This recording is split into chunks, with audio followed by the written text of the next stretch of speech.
All right, in this video, we are going to be talking about sharps and flats and whole steps and half steps.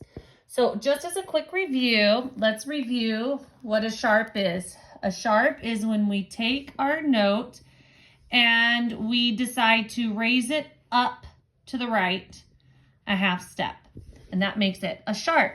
So this note changes from being F to F sharp. There's your F sharp, there it is, right? So that means that you just raise it up to the right. So you can go ahead and circle for your first one that the answer is a sharp means you play the next key to the right. And then in here, you're gonna name each sharp that where the X is on. So if I'm gonna figure out this name, I'm gonna have to think, what's the name of this note? Well, which white key just got bumped up? I'm gonna imagine that X was down here and it moved up. So I have C sharp and I write down C sharp. And then this one would be, I take the X and I think who just moved up? F sharp. So name your sharps. A flat key, for a flat key, you're going to take your note and move it down to the left. So the name of this note is G flat. So go ahead and answer in these ones. You can push pause and go ahead and answer. A flat key means play the next key to the very left. So you'll want to name these sharps by going here and naming this letter just there and move down. There's your X. So we have E flat. Who's this flat? We'll have to think who's right next to him.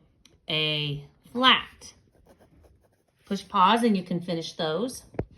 Something that's really interesting about sharps and flats in these black notes is that every black note has a sharp name and a flat name. So watch how this happens.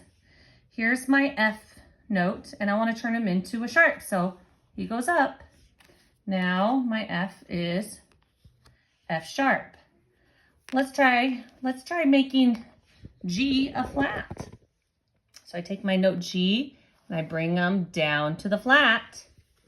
Wait a second. Those beans are on the very same key. So every black key can have a sharp name and a flat name. And that's what you're going to be doing down here. You name both the sharp and the flat name. So this is C sharp, but his flat name would be, I think of the very next letter, would be D flat. And that's how I name each one. I name the white key on both sides of him. So this would be G sharp or A flat. Now, just like flat keys can have two names, there are a couple white keys that can have two names as well. And this is really fun how this happens. It's almost like magic. I want you to imagine that I have a note on C and I want to turn him into flat. So I have to lower my bean down to the left. What? That note is C flat. But his other name is B, the backdoor B. So every white key can have a flat name. There are a couple white keys that can have a flat or a sharp name. And that's what your job is here. This key is E. But if I were to go to the next letter key over and imagine putting a flat on him, I want F flat. He would go down. So go ahead and name the rest of these X's. Good job.